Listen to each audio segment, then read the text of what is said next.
Thank you so much for welcoming us, and thanks to all the panelists for taking the time out and being with us today. Before I start, just to level set and give you a perspective about where we are in India from an AI perspective and what the market size looks like.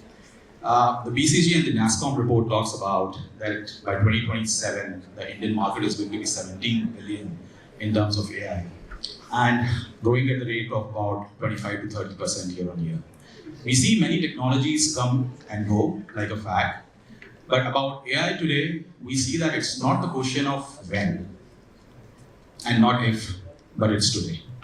Now that gives me a great segue to dive straight into some of the areas that we want to explore with our panelists today. And starting with Himanshu, you steer the product management function within the RPSG group, which is a diverse and a dynamic portfolio. Will be good to understand from your perspective that if you can describe the role of AI within predictions and analytics capability that you're trying to build in.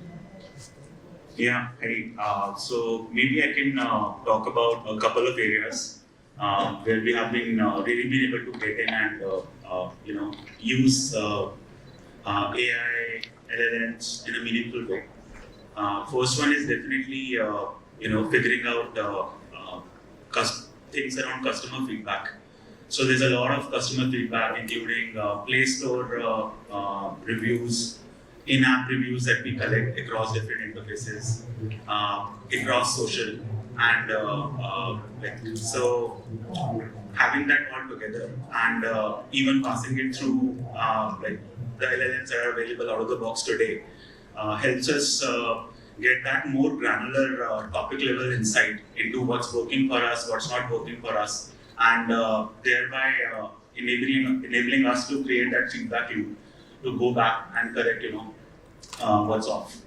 A second thing that comes to my mind is slightly more nuanced and technical, which is about improving search, and especially across retail and a lot of modern retail apps. Everyone uses Zepto and BigBasket and Spencer's, and everyone today uses search a lot. In fact, roughly 65 to 70% folks have a search-led sort of journey when they're buying stuff. Conventionally, it's been more of the funnel optimization that we do. For example, if after a search someone is supposed to do an add to cart, you would likely be measuring add to cart by search done as the classic metric. But if you really want to improve search, you have to get into the nitty-gritties about what did the user search for, was the intent met, and what was the actual output, like in terms of the products that you showed to the user, for example. And to get in there, to actually improve it, you have to go one level deeper. A lot of us would have stats based on either solar or elastic, like just taking a random example. Now to really understand and figure out what are the things you should change within those systems to actually improve the overall search. You need a relevancy feedback, which basically tells you how relevant were the products that you actually showed after a particular search. So that is an area which was primarily human driven. So I mean we may have interns that are sitting and labeling each output and just marking it out, okay, was this relevant or not, or what was it actually missing. Now a bunch of that, we found that OpenAI has been really helpful in providing a similar level of relevancy labeling and feedback. So that's another that comes to my mind. I think that's great to hear about two use cases right here, right? One is from a feedback loop, second is from search. I think search possibly is a second space, after content is where AI is really sort of disrupting and helping, product and marketers like you to be able to be sort of take advantage of that. Krishna, coming to you. With the AI technology evolving rapidly, right? You folks at Gupshup have created specialized tuned models to meet customer needs, right? Can you talk a little more about your ACE LLM and now it helps sort of customer to automate the interactions. Sure. So let me just give a little bit of context of why we build a technology like that. At the end of the day, it is to solve a problem. So what we are trying to do is, we've been using AI, the more traditional AI, for a long time. But with the LLMs coming into the picture, a new model of AI, we were in the eye of the storm. Tailwinds because it's for conversational engagement platform like us, this is the most relevant thing. So what we are doing right now is helping brands reach their customers in better ways for better ROI. So for instance, we heard, actually, if you were in the previous session, Anu from Aditya Capital talked about how targeting somebody in their own language by understanding language preference is so much more effective than a message that comes in English, whether it's their preferred language or not. So those kind of things we are leveraging AI to power. So for example, language is one thing, but a certain time of day is better to target a certain customer than other times. The propensity for a customer to read the message or click that message is different based on what time of the day. So understanding those kind of things and helping brands target that type of things is also. Now, we can do that without any PI violations. We only simply know that there is a propensity for this time. Without touching anything that the brands don't want to touch us, we can do these things. The other thing is automatic failover to over channel. So between SMS, WhatsApp, and RCS, we see that there is a significant benefit from about 4% to 1.5x improvement, depending on which sequence you try. Because not everybody has all channels available, or if you're on a phone that's not a smartphone, SMS is the only option. But if you're on Android phone, you might have RCS and you might have WhatsApp. And if it's only WhatsApp, if you're on an iPhone, for example. But by having those type of failover scenarios, it just improves the delivery rate for our brands, for their customers.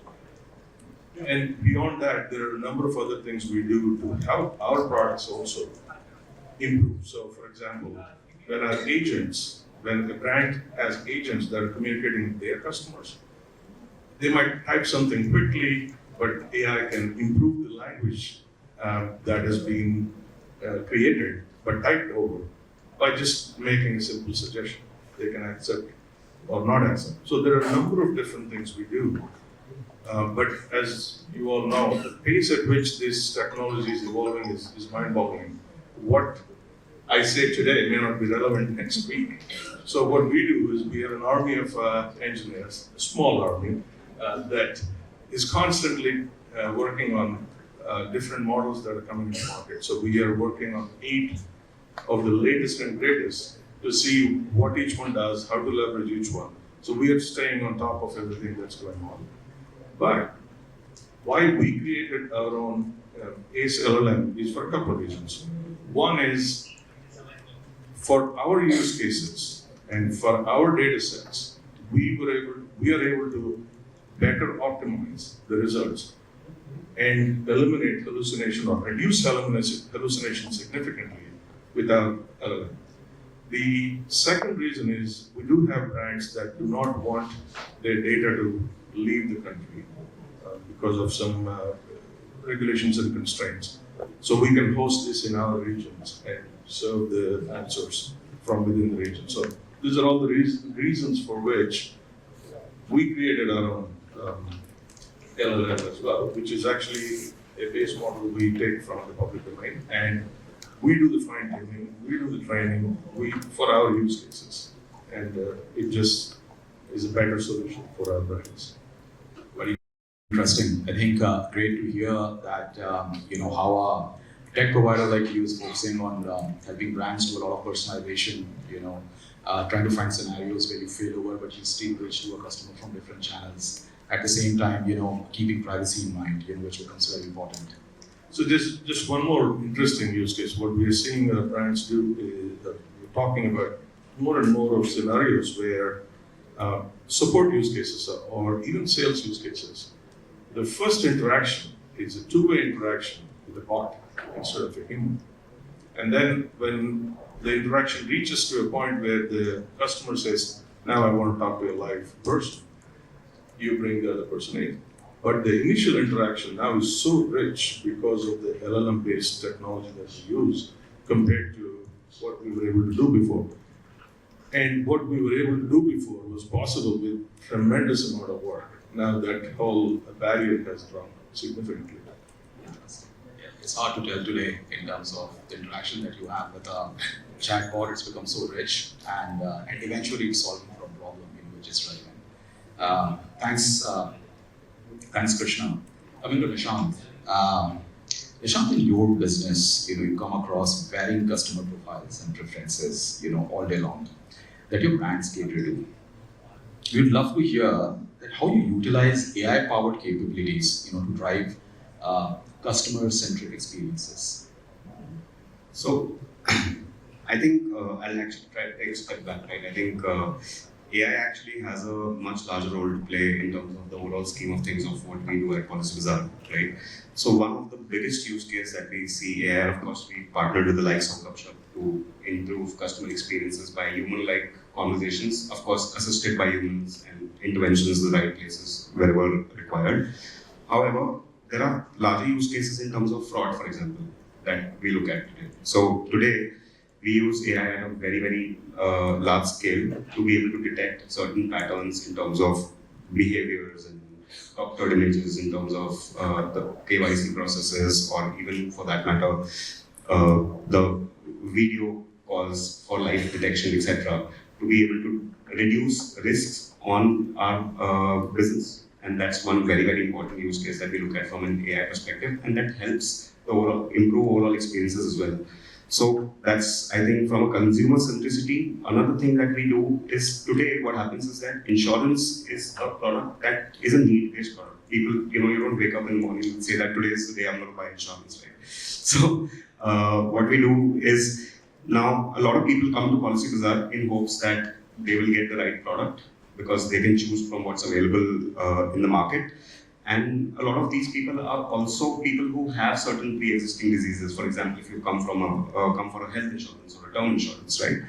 Now, what we've done is that using the data that's available to us, we've been able to cater the entire funnel differently, right? So, for example, if you have a pre-existing disease, like for example, if you have diabetes, I know that, and you are 50 years old, for example, and you're coming for a health insurance, the chances of you getting a health insurance is very, very low. So rather than directing you to an insurance advisor, we've set up a separate team of underwriters and medical professionals, and we direct them to you. And these are people who also have a very, very good understanding of insurance products that are available. So they can actually help you choose the right product which you are likely to get, rather than rather than giving you an experience as a customer where you come to Policybazaar, you pick a product, you buy it, and then you have to go through the entire hassle of the refunds and all the dampness of experiences, right?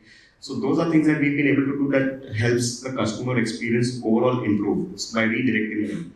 And that comes from a lot of learnings that we have from our previous data, and we've built some proprietary algorithms to be able to learn on top of that and create that experience today for any new customer that comes.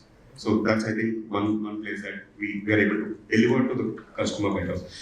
Outside of that, I think we've also used AI to be able to do a lot more, in some capacity of what Krishna said, a lot of predictive analysis in terms of spamming the customer less. Okay, I mean, I know a lot of people here would disagree, right? Like this today also, I shy away from telling people I'm from Policybazaar because the first thing they say that how much do you guys call?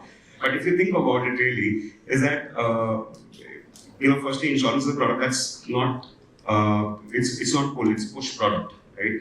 I mean, I'm actually doing you a favor, right? But on top of it, what we've realized that in terms of predictive, just by sending you a message 10 times, the 11th time is not going to make any difference, right? So we have actually created some proprietary algorithms where we've defined and understood you as a consumer. Now, Udyan, for example, is a consumer who's more likely to respond at WhatsApp as a channel at 8 p.m. And at 8 p.m., if I know that my advisors are not, it's not a working hour for insurance advisors. So I know that this is an experience that I have to give him, where I have to give him a generative AI bot which can take care of most of the queries that he may have, right? And if there is a certain query that is not something that AI can respond, I have to be able to give you an experience where I schedule a time with you during working hours that is comfortable to you and be able to deliver that experience to you, right? And this is something that we've been able to do, and this is very, like a bird eye view of what we've been able to do in terms of the complexities that it comes with. But at some levels, these analysis, this predictive analysis, and these changes have helped us improve the overall customer experiences. And we see that in terms of the yield that we get, right? So we've been able to make the entire process a lot more efficient. Because see, today you have to understand that in an insurance business, the operations cost is actually the biggest, right? So one way of looking at it is that, I get more people, make more calls, and get more business. But that doesn't really work. At the end of the day, I have to be able to cater to people who are going to get the insurance, give them the right product. Sometimes mis-selling also happens because of just because I sold you the wrong product is why you didn't get the product, right? And some level, AI has been able to help us make that more efficient as a process, so that the right product meets the right consumer, and therefore the overall experience ends up becoming better, right? Because at the end of the day, all this hassle that a consumer takes, right, is for a piece of paper where you spend a lot of money and hope you never have to use, right? So that experience has to be extremely seamless, and that's something that we, I think, leverage AI to many capacities for us to be able to do that. I think that's a brilliant example, where what I caught on to is something that you said at the end was the right insurance meets the right customer, and helping obviously the customer experience that what really personalization is, and at the end of the day, making your processes really efficient as well. So two-way is where AI helps, right? Coming to you, Deepak. Having set up the marketing philosophy and function from scratch and creating a digitally enabled business model, right? What role would you say that AI-powered tech can have in optimizing processes further, right? And what are some of the areas where analytics or optimization or prediction sort of have helped, Bridgestone make an impact? Sure. First of all, hello to everyone, and I think all my fellow panelists are kind of from more advanced tech-enabled business categories or industries. I belong to a much more traditional industry, which is tires, and tires are a black round piece of rubber which not too many people want to know about, and you actually look at a tire only when it fails you. Either it's punctured, burst, or it's worn out, it's ready for a change. But at that time also you don't want to know much because you're in a hurry to change, so you want a quick replacement. So yeah, it's a much more traditional business model and industry. But at Bridgestone we are trying to do a few things in the field of AI, where we're trying to solve some problems very specific to our industry and some in general also.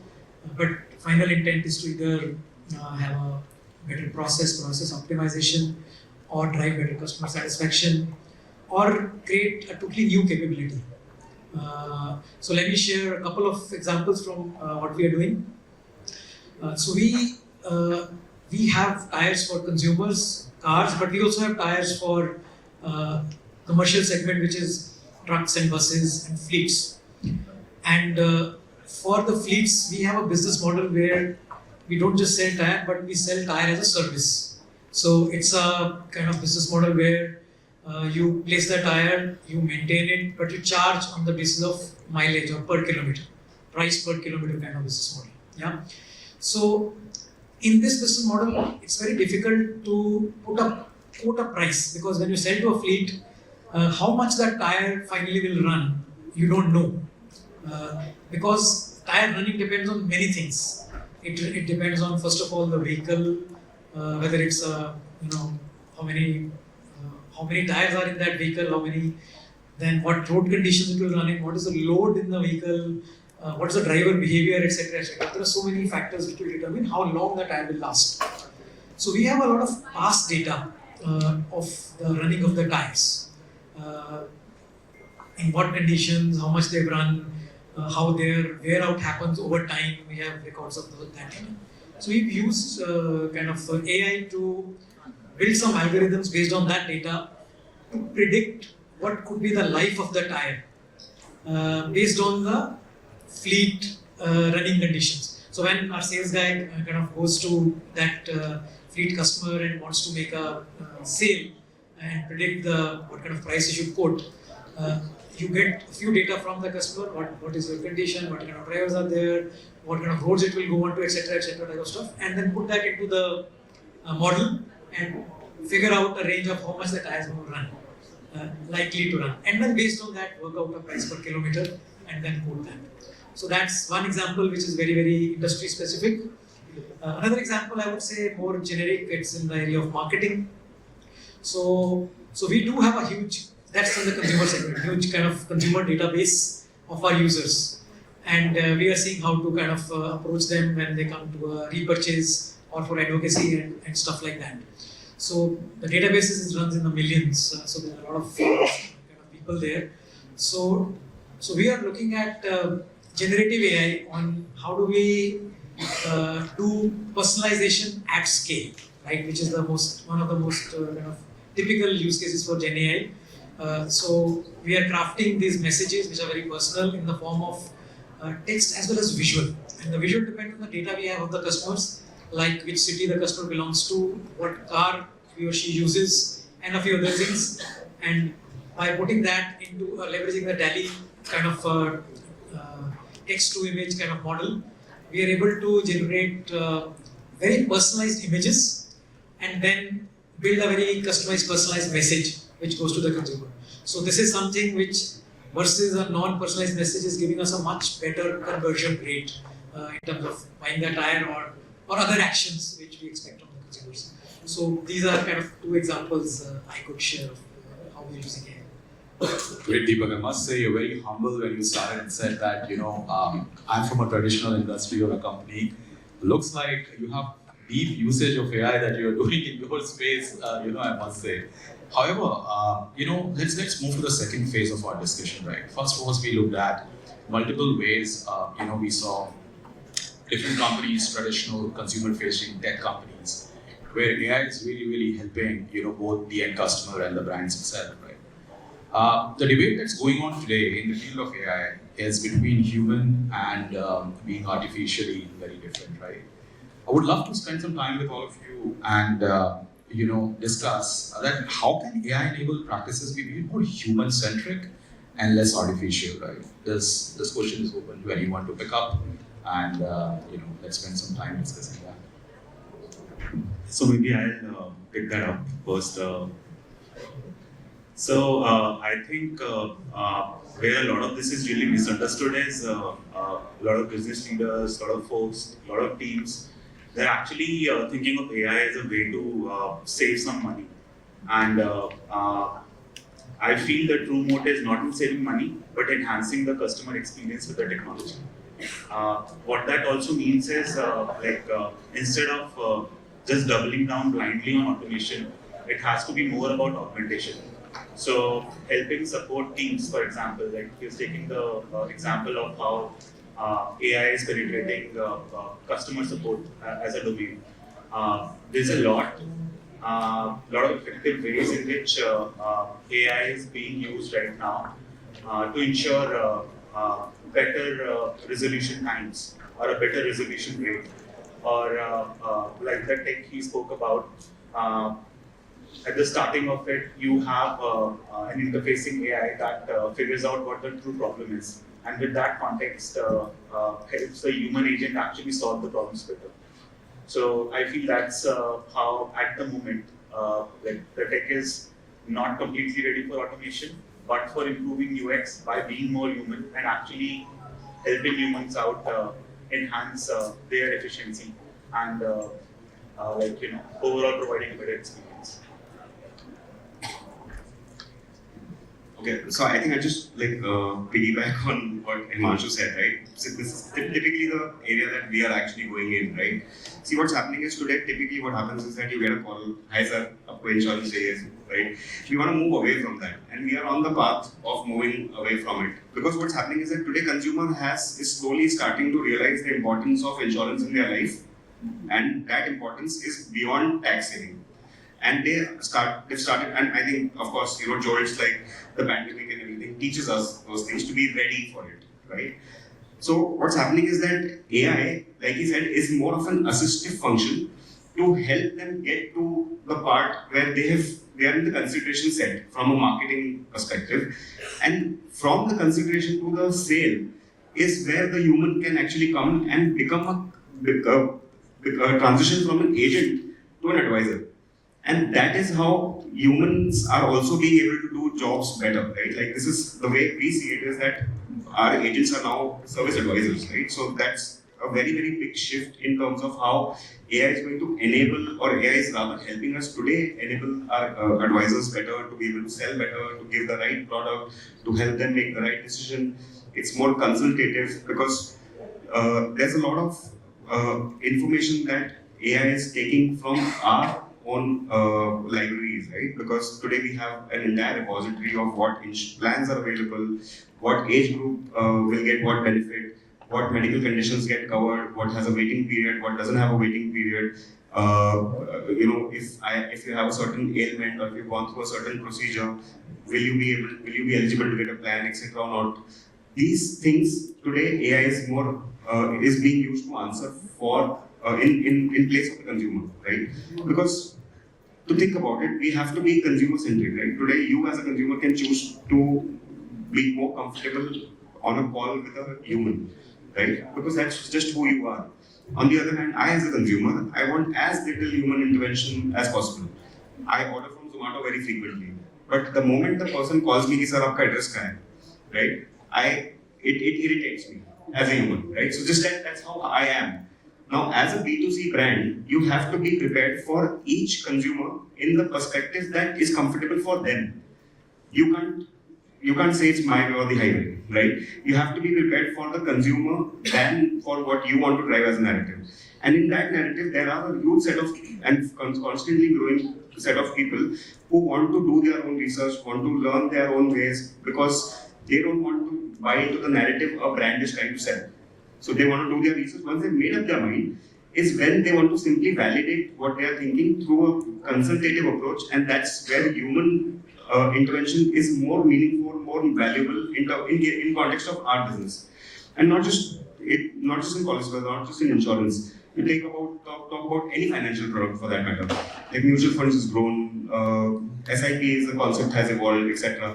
And all the brands that are out there today are going that consultative route, right? And they're backing it up with data in terms of performance of certain funds, etc., to help you influence that decision. But eventually, which small cap, mid cap, or large cap fund you have to choose, you want somebody to validate what you have in terms of your learning and understanding that you've picked up from the web or from some assistant, etc. And that validation helps you nail the final go ahead, right? And that's where humans will become more valuable in terms of the entire process and its intervention.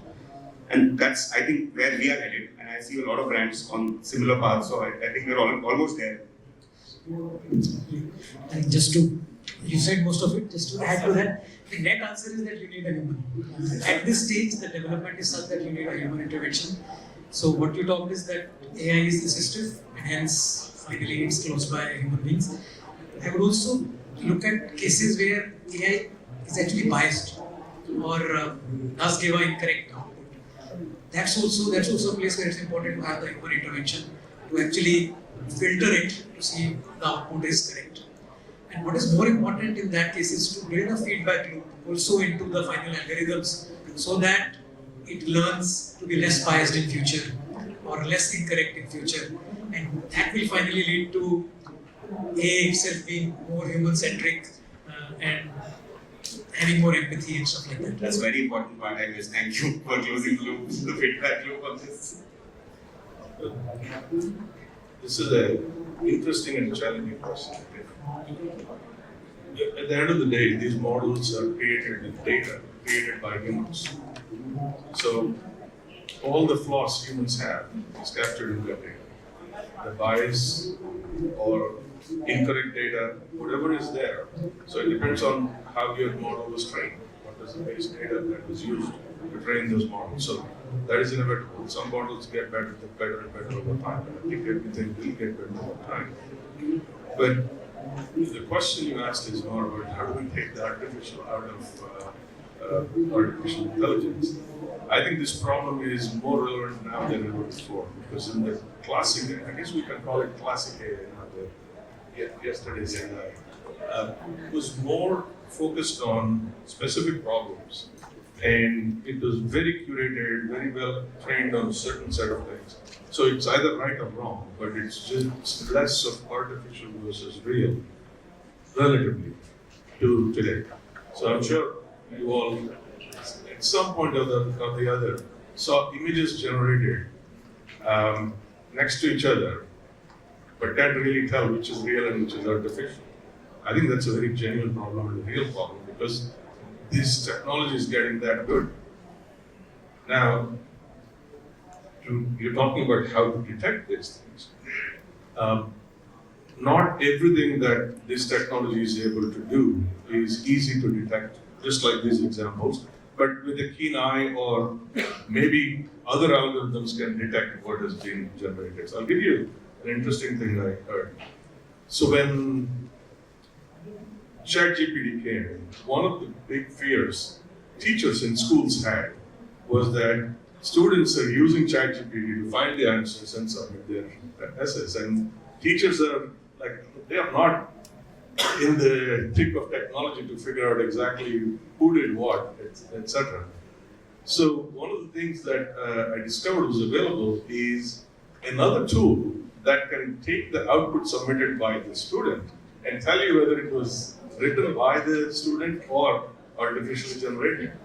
So I think I'm just giving you this example because there will be mechanisms in the future to detect artificial intelligence, but this may be a cat and mouse game. As the technology moves, it's like security, right? You keep finding more and more threats that are more advanced, and people trying to defend themselves are catching up, and something new comes. I think this is going to be a continuous challenge for us. With every technology, you have some good and some not so good. How you use it really matters. So, is artificial always bad? I'm not sure. I don't know. But we definitely know there are scenarios that's very bad. So, I don't know if you can take it out completely, but I think of it as a little race that is going to go on for a while. Can you share the tool? Yeah, I'll tell you one thing that crossed my mind when you was talking, right, is like this disease that you get as a result of the symptoms that you Google is not a factor of the symptoms, factor of the website that's doing the best SEO, right? So at the end of the day, you do need a doctor to help tell you what exactly is the disease that you have, or do you really have one, right? So I think that battle will continue till the end of time, unless we... So, but to bring it back in the context, to the context of what brands do, etc., there is a good reason why every panelist mentioned the use of AI, especially the LLMs, in the context of a co-pilot. Everything is a co-pilot. They are not taking the action because we are not sure that the answer is accurate. So we'll put it next to a human and let the human decide whether the answer is good enough, valid, can I use it? And this is happening across the board. In certain areas, it's a little bit easier, you can take the action. The other thing is also performance. Even if you're highly confident that the answer is correct, but it's taken too long while the customer is waiting, and it's ineffective at this point. So between those two things, and of course hallucination and other issues with LLMs means that the artificialness of this and the incorrectness of this can be tuned to some degree, but may not be a perfect answer.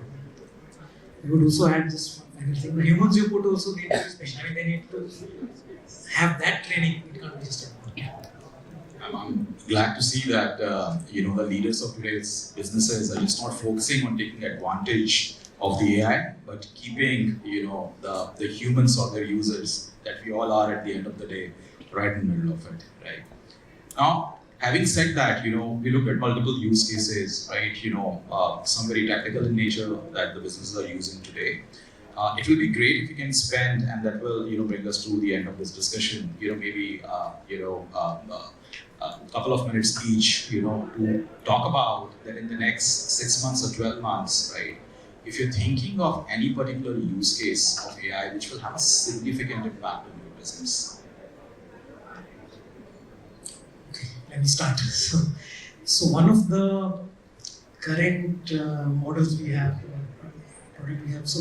so we use Google My Business like everyone uses to drive. So we use it to drive traffic to our dealers. People are searching for tires, pick them up, but it's all on to offline kind of fulfillment to drive the traffic to dealers. And somehow anybody who wants to buy a tire tends to make a call first to figure out a few things from the dealer. So we record those calls, of course, with due permission and everything. So we have a lot of voice data. And we have some algorithms where we use this voice data to understand some of their preferences and then do some promotions, trigger some promotions based on what is happening. It's like what is happening in the call. So this is what happens today, and we can send some promotional message and drive better conversion, etc. But one way to step it up significantly is also if we can combine all this data with the inventory data at the dealer. Then it becomes a real case of a sale where we understand what this consumer is wanting, what messaging we can give him to want our product and what product, and that product actually is available at the nearest dealer and at a certain price, etc. So I think if all this gets combined into this model, could be a significant step up into business. I think just from one consumer brand to the other, before we move to technology primarily, right?